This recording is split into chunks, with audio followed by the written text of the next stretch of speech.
যেখানে ঢুকবে আমরা সেখানে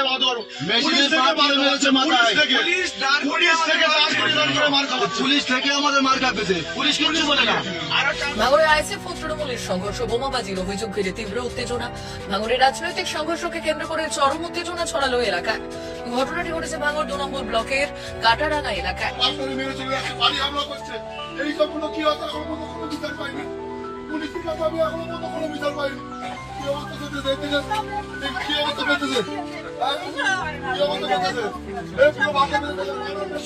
গতকাল থেকে মানে 21শে জানুয়ারি মিটিংয়ে আমাদের একটা ব্যাপক লোক যায়, কানাডা ঘুরতে 4-4টে গাড়ি যায়।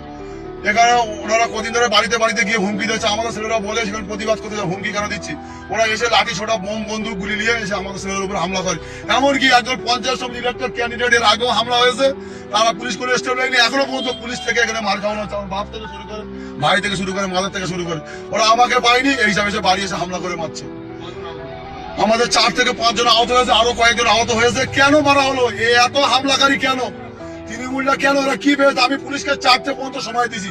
পুলিশ যদি কোনো স্টেপ না নেয়, এর থেকে বৃহত্তম কি হবে এটা সময় বলে দেবে।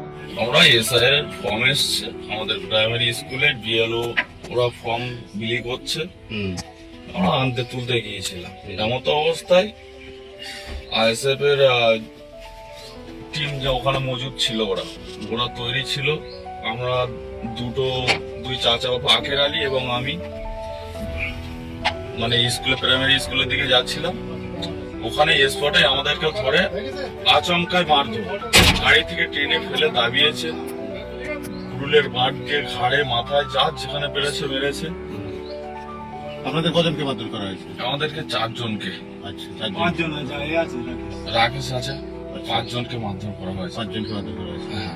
কোথায় এটা ঘটেছিল? প্রাইমারি স্কুলের সামনে, কাটারাঙ্গা প্রাইমারি স্কুলের সামনে। ওখানে হয়েছে, ক্লাবের ধারেও মেরেছে, বোমও চার্জ করেছে, বোম চার্জ করেছে 5-7টা। ঠিক আছে, আচ্ছা, আপনার নামটা একটু? আমার নাম বনিয়ামিন, কাটারাঙ্গা 170 নম্বর বুথের যুব সভাপতি। সম্পূর্ণ এটা খবরটাই ভিত্তিহীন। এটা ওইদুল কি জিনিস সারা সমগ্র ভাঙড়ের মানুষ জানে। ওইদুলের কাজ হচ্ছে সব সময়, এবং ওনাদের যে দলের পৃষ্ঠপোষক এবং দলের প্রতিষ্ঠাতা এবং নওশাদ সিদ্দিকী, এদের কাজ হচ্ছে মিথ্যাচার করা এবং সবসময় মানুষকে বিভ্রান্ত করা, এই শান্ত ভাঙড়কে অশান্ত করার চেষ্টা করা। এবং ওরা এই কাজটা, আমি যেটা শুনলাম, ওরা নিজেরা ওনার বাড়িতে বোম্বিং করে আমাদের দলের কিছু ব্যক্তিদের উপরে চাপিয়ে দেওয়ার চেষ্টা করছে। পুলিশ তদন্ত করছে, সঠিক তদন্ত করে তার পদক্ষেপ কলকাতা পুলিশ নিশ্চয়ই নেবে। কিন্তু আমি ওইদুলকে বলবো যে এখনো সময় আছে ভাই, সতর্ক হয়ে যাও। কিন্তু এইসব কাজকেও কালাম ভাঙড়ের মানুষ মেনে দেবে না। এর যোগ্য জবাব ভোটের বাক্স যেমন 24-এ আপনাদেরকে বুঝিয়ে দিয়েছে, এর 26-এ বিধানসভায় আপনাদেরকে বুঝিয়ে দেবে। তখন আপনাদের এখানে কিন্তু ভাঙড়ে আর থাকা হবে না, কিন্তু সেই ফুরপুরাইকে থাকতে হবে। এটা মাথায় রাখতে হবে ওইদুলকে। ওইদুল যে মিথ্যাচার করে এবং ওনাদের নওশাদ সিদ্দিকী সবসময় মিথ্যাচার করাই ওনাদের নেশা এবং পেশা, এই ভাঙড়ের মানুষ বুঝে গেছে। তার জন্যই এই ভোট প্রক্রিয়ার মাধ্যমে 24-এর লোকসভায় ওনাদের যোগ্য জবাব দিয়েছে এবং জামা গছে দিয়েছে। ওদের পায়ের তলাতে মাটি সরে যাচ্ছে বলেই এই ওইদুল এবং ওনার আইএসএফ এর দল, এটা তো সাম্প্রদায়িক দল, কোনোদিন মানুষের মানে স্বার্থে দল করেন এরা সবসময় কিভাবে অশান্তি করা যায় সর্ব জায়গায় দেখুন।